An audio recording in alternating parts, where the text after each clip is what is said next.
Hi guys, Paul here from PABrewNews.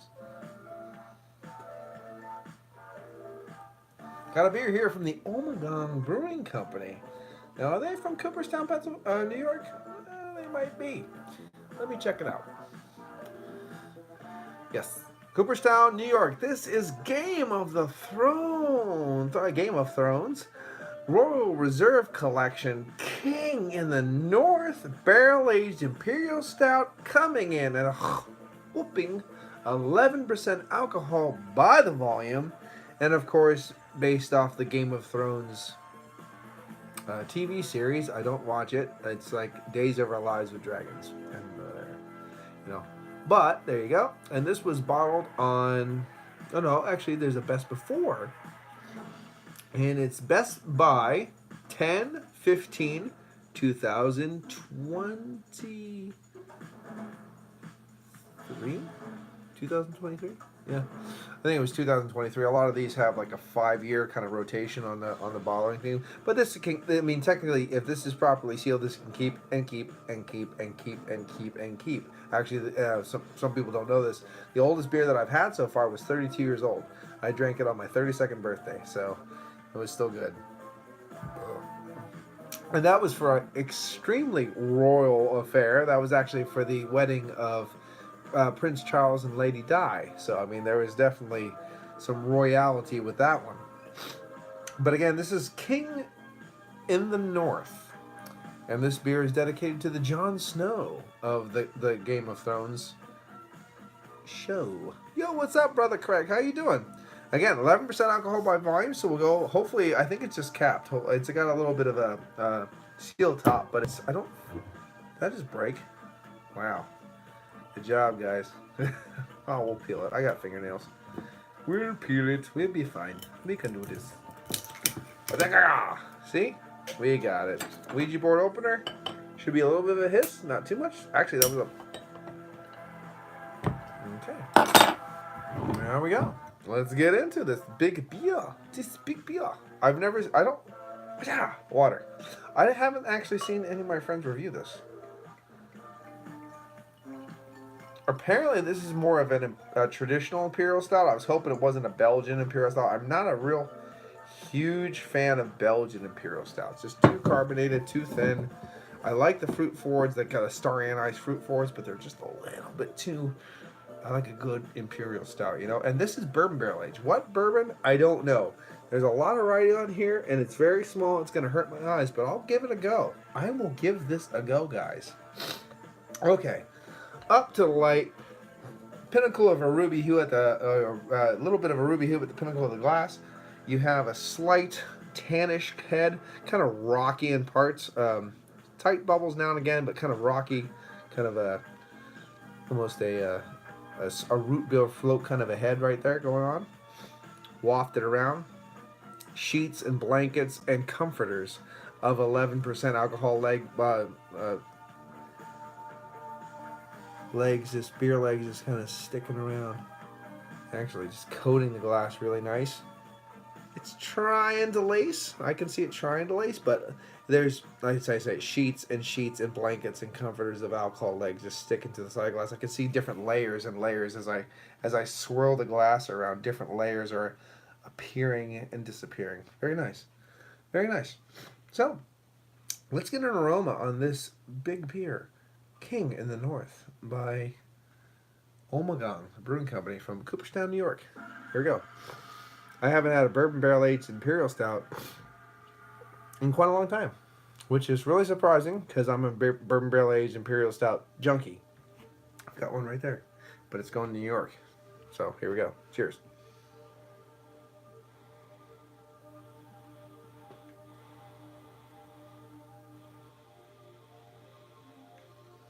It is surprisingly, absolutely mellow. Not a good sign, guys, but it's very mellow. It's not bombastic. It's not really punching in the face with bourbon. It's not oaky. It's not smoky. I mean, it's very mellow. Well, cheers to everybody that's watching, too. I forgot to say that. Nice, soft smokiness. You get a little bit of a earthy coffee, nutty coffee. You get a little bit of baker's chocolate coming up with that. A little bit of bright caramel.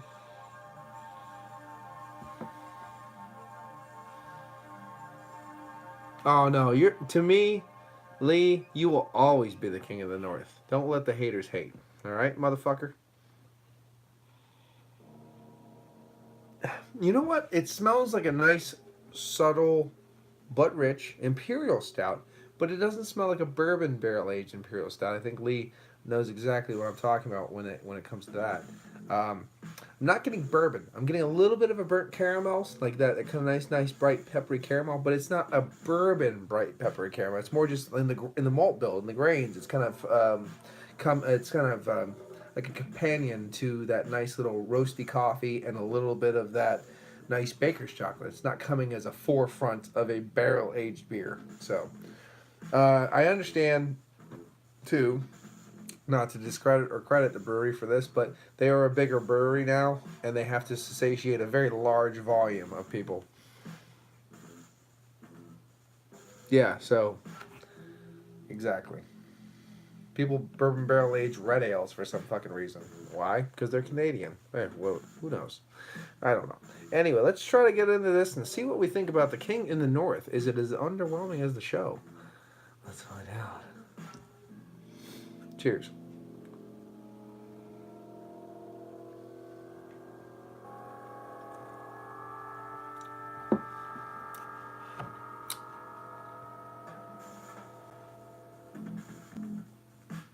It's a bit thin.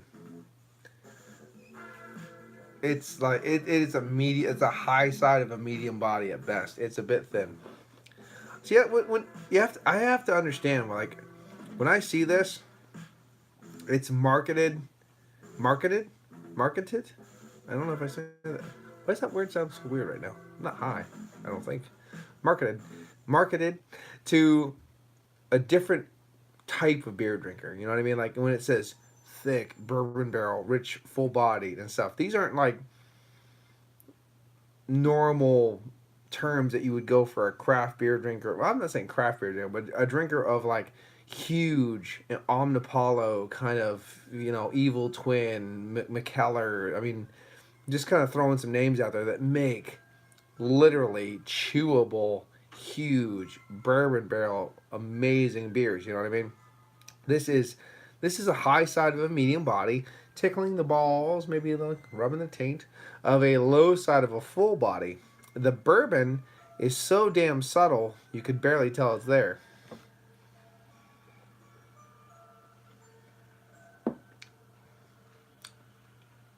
No, I'm gonna say you can't. You can't tell it's there. There's a nuance. There's a little bit of a burnt sugar and a little bit of a bright peppery caramel, but it's very subtle. It melds with everything else. Now, if you would have said this is oak barrel aged, I would have been fine because there's a slight, subtle smokiness and a little bit of a walnut husk to add to that earthy coffee. That I would be okay with. Bourbon barrel, yeah, absolutely not. This is a mass marketed beer going by mass popularity TV shows and claiming it's something it's not. Maybe that's maybe. This is Tenebrae, buddy. Tenebrae. Yep.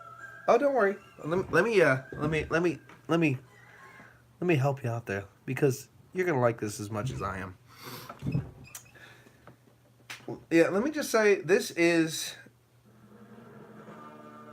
Oh yeah. So good. Maybe this is doing exactly what it's supposed to. Maybe Jon Snow is not the king of the North. Maybe he's a false king of the North, and this is what this beer is trying to show.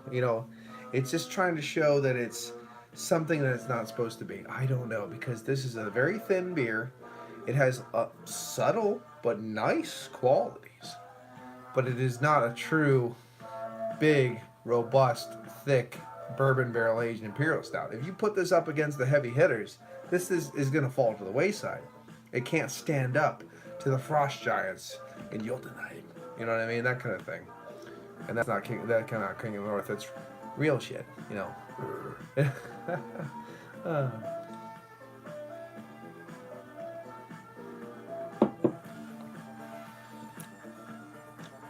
Is it bad? No, it's not bad. The one thing I can say, this fucking thing is drinkable. Shit. I mean, it's 11% alcohol by volume. Exactly. It's a passable gimmick franchise, and that's the point that I was getting at. However, out of all the passable gimmick franchises, I think so far anyway, Ommegang is probably doing the best with it, like the double bock that they did and this beer and stuff. Now I will say, because I said will say a few times now, there's a brewery called Black Metal Brewing Company, and I think there's another one that's doing it, but they're doing like Marduk beers and different beers like 1349 beers. Oh yeah, it's totally better than that. But what I was getting to is those beers, they're not heavy metal branded beers. They're black metal branded beers. You know what I'm saying? So you're not looking for a mass mainstream base. So I kind of automatically in my head, I haven't had them yet, but I had to have some stuff from. I had have some stuff from Black Metal Brewing Company when I was in England, and they do make very good beer. So I'm thinking like the 1349, the Marduk, and stuff like that. Yeah, I had Yggdrasil. It was fucking beautiful. So I'm gonna say those black metal beers are probably up to that next level. You know what I mean? But these AC/DC Motorhead swill piss garbage beers are just, you know what I mean? But I wouldn't say this one's gonna be up to those Marduk 1349 because they're not actually made for a mass market. They're just made for like extreme craft beer dudes that like fucking black metal and death metal and stuff like that. So it's gonna be up there because they're really good breweries. Ommegang's a really good brewery, but they're kind of the longer I've noticed this because I've been drinking Ommegang for I don't even know how long. I started drinking Ommegang, sorry. She's 10 years now, something like that, and it has thinned out over the years. Their quality and stuff like that is kind of, pittered out a touch, not a lot, but a touch. So that's where we're at now, if you know what I mean, because of widening their distribution and stuff like that. So I would say for the I would hate that we use the word aficionado or connoisseur or just random or someone who gravitates towards bourbon barrel aged beers. This is going to be a big disappointment.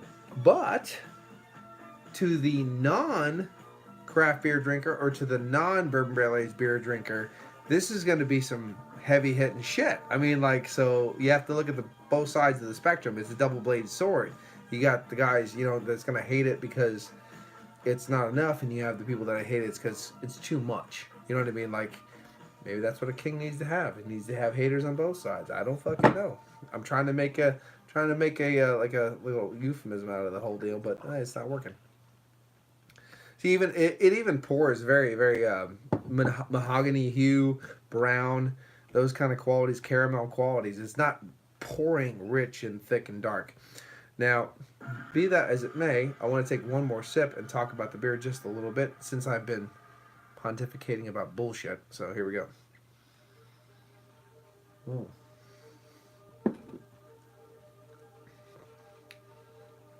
There's a soft twinge of bright peppery caramel. There's a hint of something that reminds me of an unripened black cherry. Just a nuance of that underneath that. That might be some of the yeast they use. Part of me is thinking that Ommegang has kind of a house yeast that they use in a lot of these different beers. That's why I have kind of a Belgian kind of approach or whatever. But be that as it may, I'm getting a little bit of a kind of a black cherry underneath that. A little bit of tobacco smoke, which is nice. A little char. Not getting any vanilla, which is sad because a little hint of vanilla would really lift this beer up. It would kind of wrap around and kind of make it more cohesive. Shout out to Joe. And then you have a little bit of dark chocolate, milk chocolate. And then, of course, then you have that kind of woody nuances, a little bit of roasted coffee, stuff like that. So it's not a bad beer. It's extremely easy to drink. And it's 11%, which is fucking outrageous.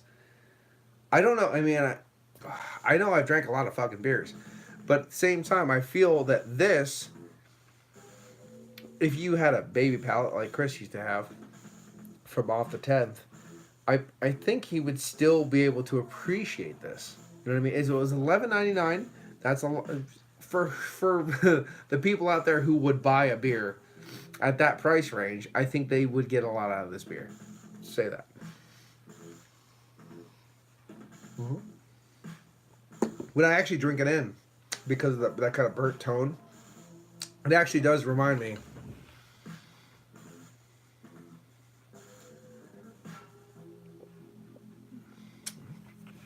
I will be available on Friday. We're doing a massive video. Lee, you'll appreciate this. It's our 13th episode on Friday of Maniacs Meat Podcast. We're doing night, day, and dawn. Night, dawn, day. What we say?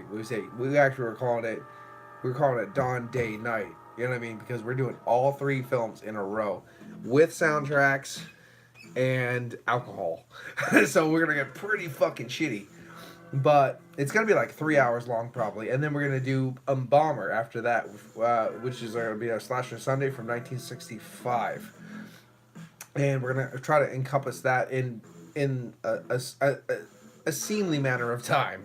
So if you're okay with like 11, like around 11 o'clock, I'll make sure everything is done by 11. And then the house that Jack built. You just send me. I don't own it, so send me the link, and I'll watch House that Jack built too during this week, because I kind of don't need to watch any of the films that we're going to talk about, because I kind of watched them already. So yeah. 11 o'clock. If 11:30, just in that realm. You know what I mean? I even might start it while the guys are still here, just to, I'll tell them to shut up. But there you go. Yeah. So, but there's going to be alcohol, and I'll probably be a little bit tipsy. Just saying. Well, it's not like the first time I've ever been drunk on your podcast. I mean, let's be honest here. I'm kind of an alcoholic. There you go. Joe likes me to finish the beers on cam, and I'm actually, what he was saying what is accurate. It's a little probably even bottle condition too. At least there's a lot of sedimentation, because the more I poured it out, the more I poured it out, the kind of cloudier the beer got too.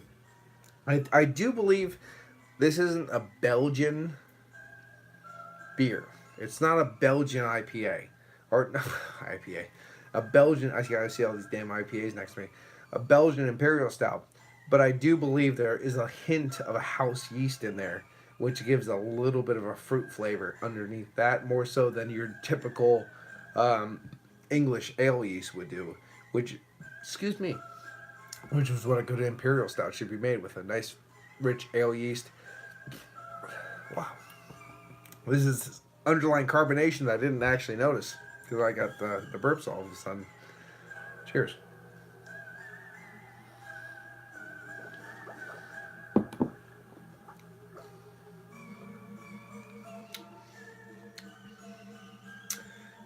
If I brewed this beer, I'd be happy with it. It's not a bad beer. But I will have to stand it up against some of those ones that we've had over the years. That's the sad truth about beer reviewing. You have to kind of put it against overall. What's your overall boom boom? You know what I mean? And I don't know. I don't know. You probably can't even tell. It's getting like a milky. You want?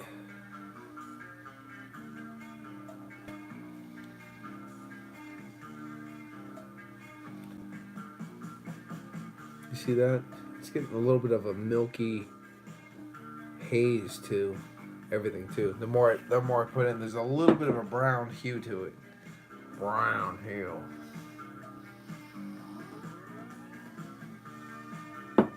Yeah, send me that link, Ali, and I'll make sure I join for Friday night, because be that as it may, of me having to work and bullshit like that, I'm still definitely into the They Must Be Destroyed on Sight, a movie podcast. And I try to shout you out every time we do a show too. So now we're getting to the dregs. It actually doesn't. I don't even think it tells you that there's dregs. So people actually would probably knock it down a little bit of a quotient too.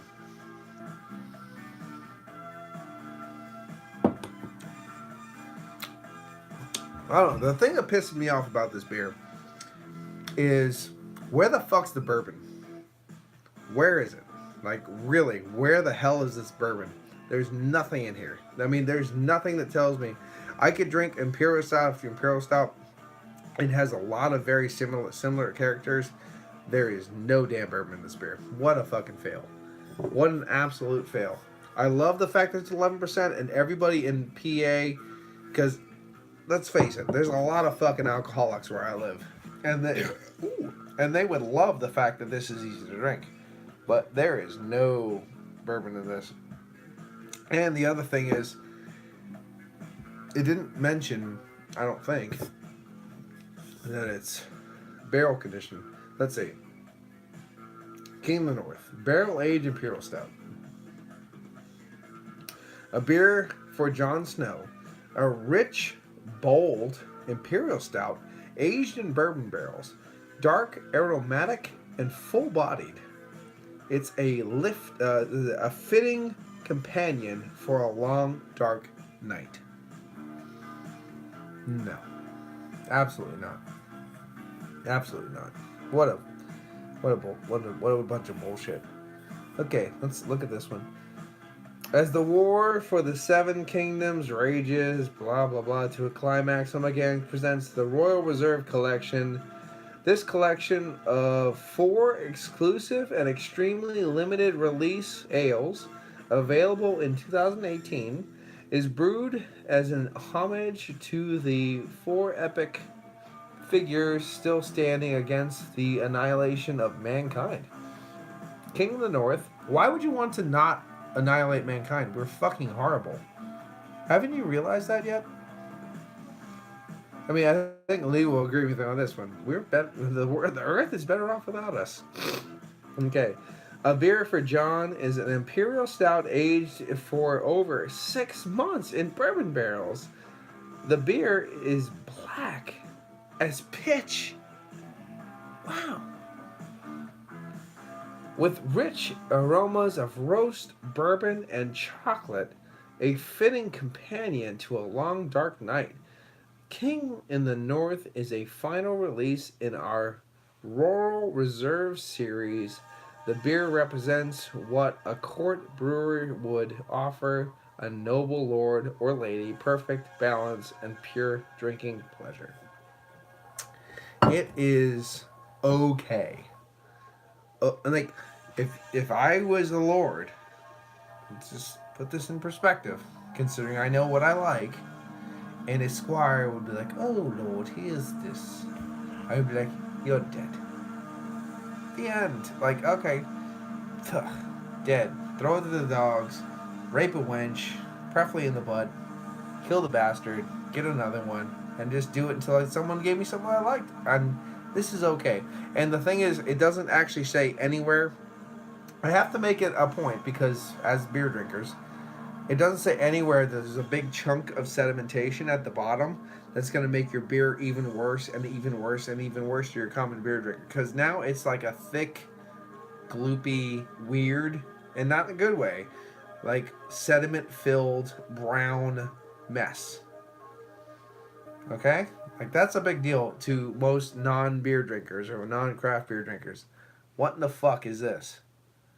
It's chocolate. I have a glass of chocolate milk now, which I'm going to enjoy probably less than the beer that I did enjoy.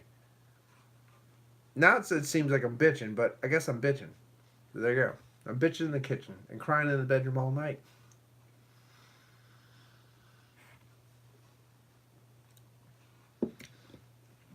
Yeah. Now it's all... Yeah. Unfortunately, now it tastes like a bad Belgian IPA. With all this sedimentation and stuff into it. Yeah, I'm going to give this one... I'm going to move that over there. And I'm going to give this one a 6. 6 out of 10. No, I can't do it. Like, yeah, I'm not gonna give it any better score than that because it doesn't deserve it. It really doesn't. And like, I'm talking for the the more into this style of beer and the people that aren't. It's a 6 out of 10. If you want to get fucking shitty, don't waste your money on like honestly. If you're buying this beer because it's 11%, go get a bottle of vodka for $10 and a thing of apple juice, like cranberry juice, and you can get drunk.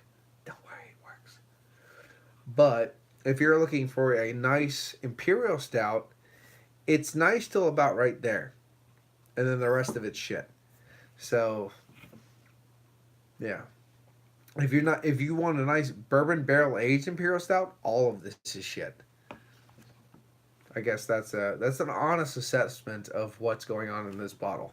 It's a cliche thing, a gimmick bullshit thing, as Lee said, as I was hoping it wasn't, but it is. It's just it's an okay beer and an okay thing, with a extravagant label. So Ommegang, you failed me again. Oh no. So yeah, I'm gonna give it this a 6 overall. Overall, I mean from top to the bottom. Overall drinking experience, yeah, the 6. It's it's coming in very short of the standards that other brewers, like for instance, like right here. This has been bought by an AB InBev. But at the same time they have brewed a beer that is standing the test of time, no matter what is going on. You know what I mean? And this is fathoms better than this beer. Bourbon Barrel Aged Imperial Stout, Bourbon Barrel Aged Imperial Stout. Okay? I'm just saying. Like I don't know what to tell you. If you're gonna put a bourbon barrel aged, if you're gonna put a bourbon barrel aged imperial stout in the market today, you need to know your proper area and your proper competitors, and you need to stand up to them or supersede them. You have done neither.